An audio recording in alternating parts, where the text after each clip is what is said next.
in appreciation of this commendable cause that the Dharma Foundation has taken up, I would like to say that for thousands of years, for the longest period compared to anything on this planet, this wisdom, this dimension of knowing has lived on without any kind of true organization or a certain kind of leadership or any other kind of organized support. Out of sheer efficacy of what it is, it's just lived on. A time has come in the world where even truth has to be protected. When we talk about East, we are not talking about a particular geography. This must be clearly understood. We are not talking about East and West as geographical features in the world.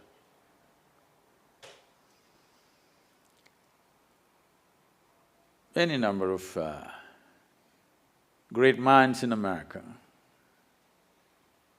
have said things of great reverence and admiration for the so-called Eastern wisdom. Thoreau, one of the greatest minds America produced, went out to say, "Every morning I bathe my intellect in this stupendous and cosmogonal knowledge from the East. In comparison, all our modern world and literature is puny and trivial." I think Mark Twain went out to probably gave out the best compliment to the East. When he visited India for a little over 3 months, he said, anything that can ever be done, either by man or God, has been done in this land. Any number of others, Oppenheimer, Walden, Emerson, any number of people have said many things. Why? Why is it important? Why is it important to preserve and nurture this dimension of life?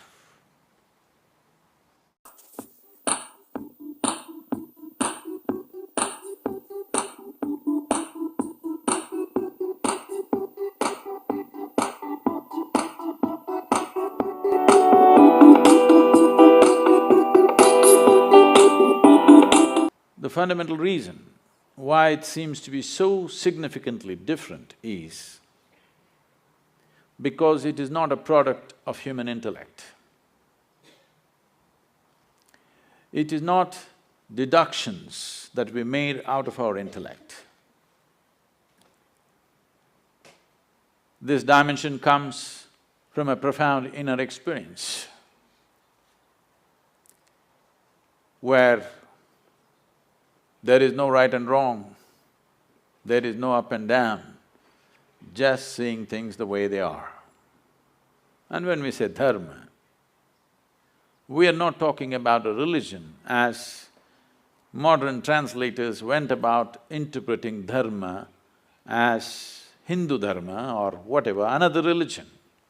Because they came from a mindset that everybody has to belong to some segment of humanity. They come from a mindset where humanity has to be divided one way or the other, because they come from the surface intelligence of human nature, which we call as intellect.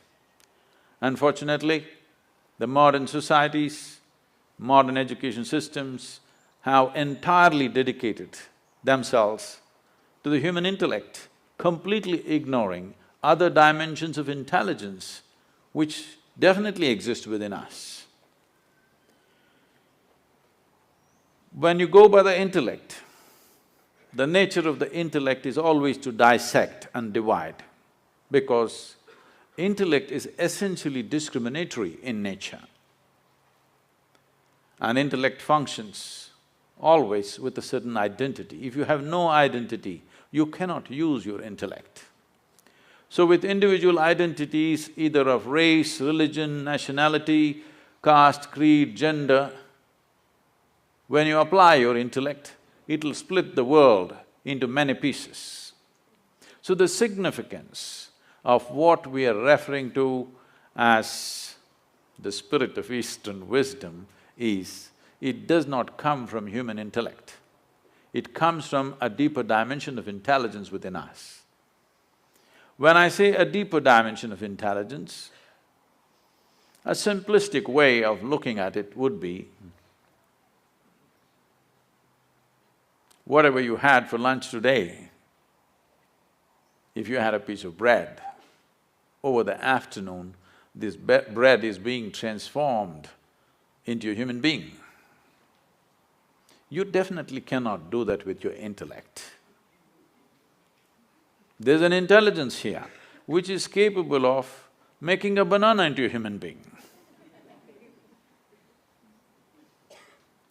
You definitely cannot do that with your intellect. A dimension of intelligence which is beyond thought process. Thought, or the product of intellect, is essentially always functioning from a limited amount of data that we have gathered. Now, what we call as Eastern wisdom is not coming from a limited amount of data that we have gathered, either from the books or our life experience, but simply by enhancing our ability to perceive life in ways that the five sense organs cannot function. Why I'm talking about the five sense organs is, all the data that you have ever gathered, which rests in so many aspects within you, which is the food for the intellect, comes from the five sense organs. In the very nature of things, sense organs cannot perceive the entirety of anything. If you can see this part of my hand, you cannot see this part of my hand. This is the nature of sense perception. Even if you take a grain of sand, if you see one part of it, you cannot see the other face of it. Sense organs can only perceive in comparison. If there is no comparison, your senses are useless. Because there is darkness, you know what is light. Otherwise, you just would not know what is light. If light was on all the time and there was no darkness, you would not know what is light.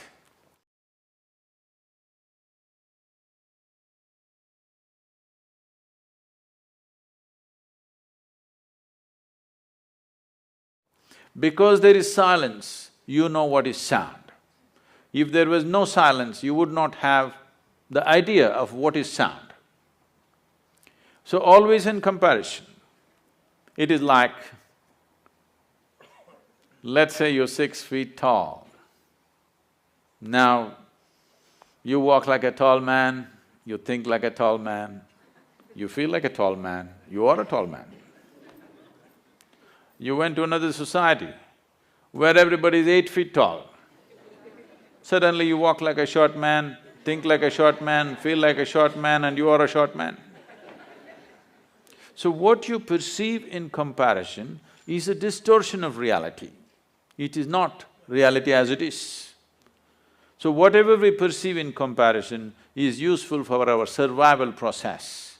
But if we want to know the nature of this existence, sense organs are not sufficient instruments. What is light for you is darkness for many other creatures. You ever got into an argument with an owl? If you did, which is light, which is darkness, where would it go? It would be endless argument. Who is right, you or the owl? Oh, if you're saying both, either you belong to the diplomatic corps or you have a successful marriage.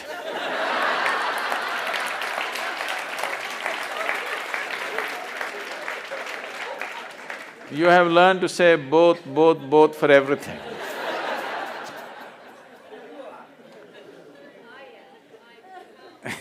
You're right. Well, that is the basis of all the problems on the planet. I'm right and you're wrong.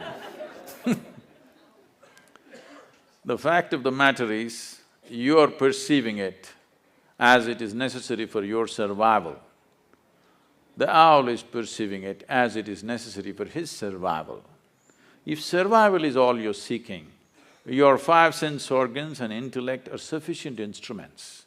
But if you want to know the nature of the existence, if you want to know the fundamental laws or dharma which governs life, the way it happens within us and around us, then you need an inner perception or another dimension of intelligence within you.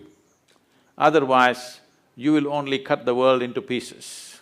In the name of religions, we have cut the world into… humanity into many pieces because intellectually we have arrived at our own conclusions or deductions, which invariably is bound to divide because intellect is essentially a knife which cuts.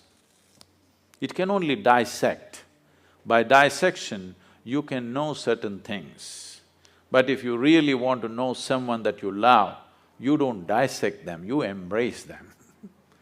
By dissection, you may know the kidney, liver, heart stuff, but you will not know that being in any sense. You will lose it completely.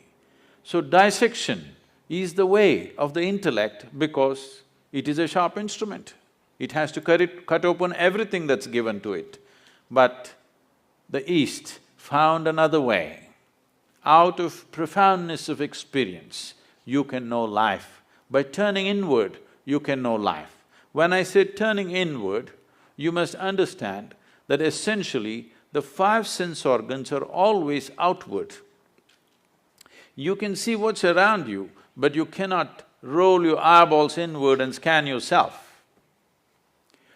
You can hear this, but so much activity in this body, you cannot hear this.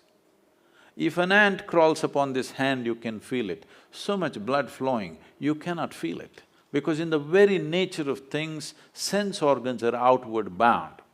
The moment you dedicate yourself to your intellect, you also get enslaved to the limitations of your five senses. It is in this context, the wisdom of the East is of tremendous significance to the world because it has transcended this slavery to sense perception and learned to perceive life in a completely different way.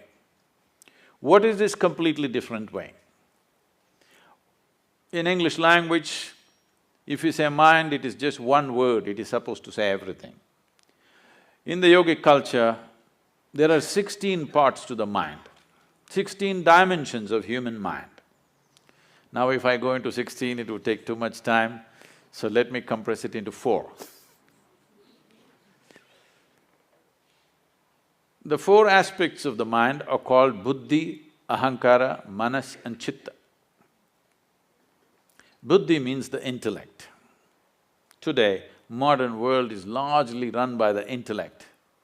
So with this, we can do many things on the outside. We can go on enhancing the comforts and conveniences of life. We've done very well in terms of comforts and conveniences. Never before, never ever before, another generation of humanity ever knew the kind of comforts and conveniences that we have today, but at the same time, we are whining like never before. Because as the comforts and convenience increase on the outside, as there is less to complain about what is happening around you, the emptiness of within echoes within you in a horrible way. When you're fighting for survival, when every day you are struggling to fix small things on the outside, you will not realize this. When outside is well settled, that is when you'll see how hollow life has become. The biggest question in the world you will see in the next few decades is, what the hell are we doing here anyway? Because everything that needs to be fixed on the outside is done, now what? 7.2 billion people on the planet. But right now, gradually it's looming large. Loneliness is one of the biggest problems. Dogs are being tortured to fulfill human loneliness.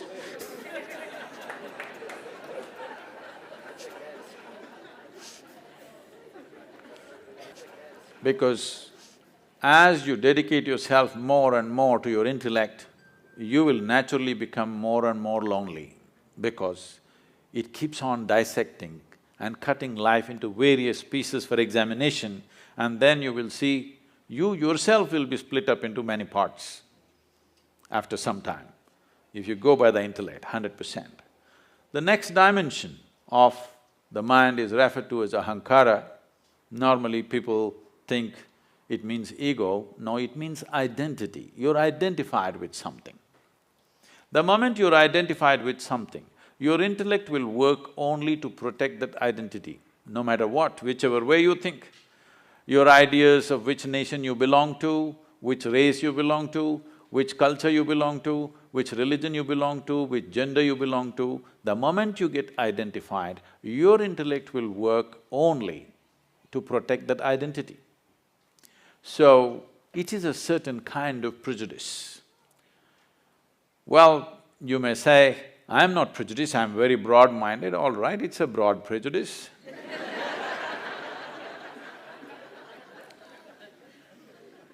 Because people are willing to live and die for what they're identified with. Because the nature of the intellect is, if you take away the identity, it will not know what to do. It needs a strong identity, a strong sense of who I am. If you ask, who am I? Your intellect will not function. You must know who you are. A strong sense of belief that this is what I am, that is when your intellect will function in a certain way. This is like… intellect is like a sharp knife. Ahankara or the identity is the hand that holds it. All the suffering on the planet. When was the last time that somebody stabbed you? Even though you're living in LA, I'm asking. When was the last time it happened? Never happened. Maybe when you were in school, somebody poked you with a pin at the most, or even that did not happen, they ignored you.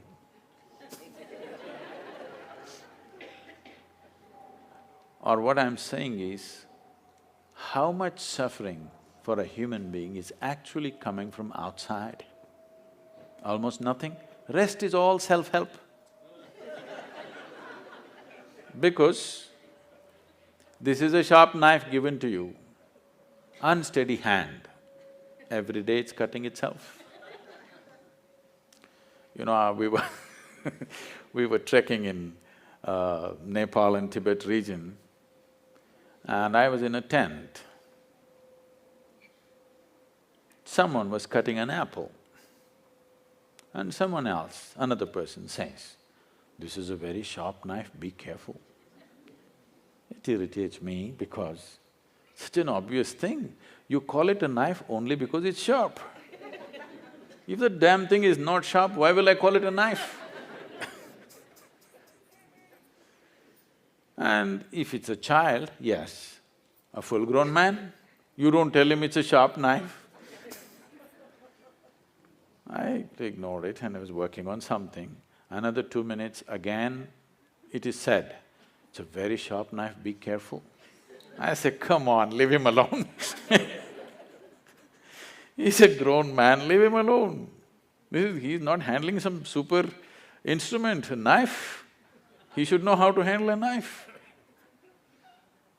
"No, no, Sadhguru, it's a very sharp knife." All right, I get back to my work. 2 minutes later, he cuts his hand. Okay.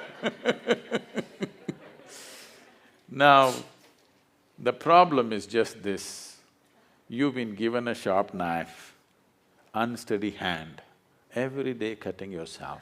You may call it stress, you may call it anxiety, you may call it fear, you may call it misery, you call it what you want. All that's happening is, your intellect is working against you.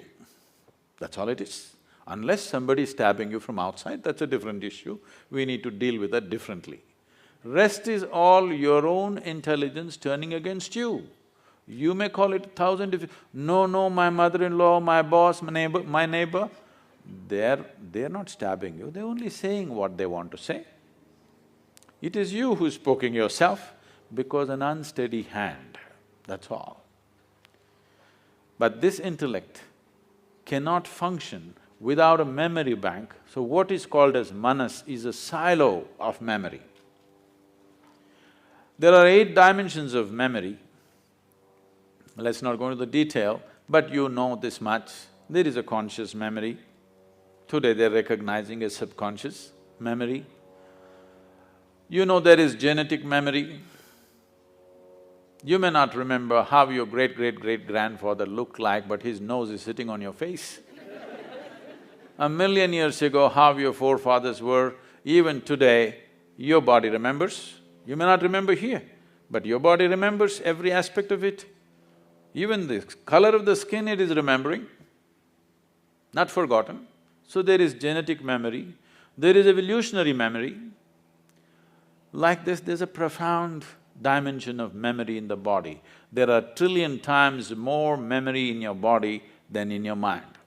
So this is why this is called as manomaya kosha.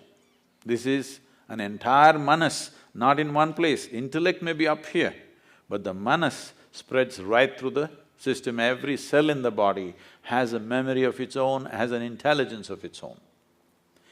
Now the 4th dimension of intelligence is called chitta. This is a dimension of intelligence which is unsullied by memory. If you touch this dimension, then the memory has no influence on you. Your genetic memory, your evolutionary memory, your conscious memories, unconscious memory, subconscious memory, whatever kinds of memories you have, it has no influence on you. Or in other words, past cannot recycle itself through you. See, right now, you take on this form because of a certain memory, it's a certain software. If you eat, let's say you're a man and you eat a piece of bread, this piece of bread turns into a man. You're a woman and you eat a piece of bread, the same piece of bread turns into a woman. You give it to your dog, it turns into your dog. Very intelligent bread. It is just the memory that you carry. Here there is a memory which transforms everything the way it is. So, this dimension of intelligence, which is called as chitta, which is untouched by any kind of memory, just pure intelligence, is of significance because it's beyond. It is beyond your species, it is beyond your form, it's beyond your gender, it's beyond your culture, it's beyond every kind of influence, which is essentially memory within you. Maybe unconscious, but it is memory playing out in so many ways. As long as memory is playing out, what it means is, in India we say you're in a state of samsara. Samsara means a lot of people today understand as family. Samsara doesn't mean family, samsara means a cyclical life. You're in cycles of life. If you're in cycles or if you're going in circles, what does it mean? That means you're not getting anywhere. That's what it means. A cycle is nice, it gives you good exercise. This is like running on a treadmill. If you're seeking exercise, it's good. But if you want to go somewhere, it's no good. If you put your treadmill out here and keep running on it, morning becomes evening, fall becomes winter, winter becomes summer, everything will happen. Seasons will change, scenery will change, everything will happen. Only thing is you don't go anywhere. This is what samsara means. As long as you're functioning within the first three dimensions of intelligence, you are in a cyclical mode. It is all right to exercise yourself, but it's not good to go somewhere. So if you want to transcend the samsara nature of who you are or the cyclical nature of your existence, then you touch the dimension of intelligence which is referred to as chitta. Why the so-called Eastern wisdom is of great significance, why the dharma of the East is so significant and important is because this comes from chitta. This does not come from buddhi, this does not come from manas, this does not come from ahankara, this comes from chitta. And only that which does not come from your individual identity or individual memory, that can be truly universal. So for this we said, this is Sanatan Dharma. This does not mean Hindu religion. This is a very wrong conception. Sanatan Dharma means the ultimate law of nature. When we say nature, there is physical nature and there is an inner nature. There are two dimensions. For this, accordingly, we made two dimensions of laws. Physical nature is a changing thing. It's always in a process of change and a flux. But the inner nature is a constant process. So we made two dimensions of expression for this dharma called Shrutis and Smritis. One is always to be updated for every generation. Otherwise, two generations will keep on bickering and clashing. You have to update it. Another is eternal, it's always there. It's nobody's business to change it because it cannot be changed because the fundamentals of life has not changed. Based on this, an entire wisdom arose as to how to exist within you and how to operate around you. This happened in 1924. There was a bishop in the Orthodox Greek religion where, there's Orthodox Greek segment of Christians. They have a pope of their own in Istanbul. They believe they are the only true Christians. Others are all riffraff, according to them. So, he served this particular segment, which is very orthodox and rigid. Being in Istanbul, being on the Silk Route, all kinds of stories of Indian mysticism kept wafting across the Bosphorus. So, he has a longing to go to India and see a real yogi or a mystic. But being a man of cloth, he could not choose where to go and where not to go. After he passed 60 years of age, when he semi-retired, he got an opportunity and went to India and came to southern India. So his desire is to meet a real yogi, not a book yogi, not a studio yogi, but a real one. So somebody directed him and said, go up this hill, there in this kind of place, there will be one yogi. So he went up. Well, he's not made for the mountains, he went huffing and puffing up, and then he found in front of a small cave, a yogi was sitting, eyes closed, totally blissed out. He went there and he has been told that if you see a Indian yogi, you must prostrate. Well, he was not made for that, but he somehow managed, huffed and puffed and sat down. Hearing this commotion, the yogi opened his eyes and smiled. Immediately the bishop looked at him and said, can I ask you a question? The yogi said, by all means. The bishop asked, what is life? This is after 60. You should have asked this question when you were 8, at least when you're 16, 60. But what to do, better late than never. He asked. Then the yogi laughed and went into raptures. Oh, life is like the fragrance of jasmine upon gentle spring breeze.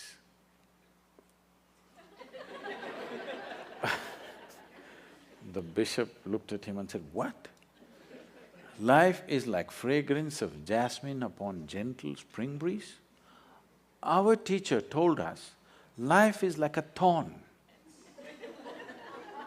Once it gets into you, if you sit, it hurts, if you stand, it hurts, if you lie down, it hurts.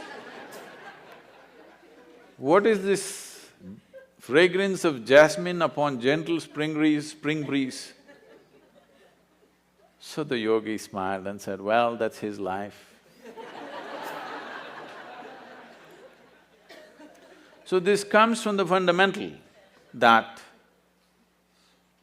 when a human being clearly, experientially understands that entire experience of human life is created from within, never from outside. Right now as you sit here, do you at least see me? Even if you're not listening to me, I'm saying. Can you use your hand and show where I am? No, you're getting it all wrong. You know, I'm a mystic from South India.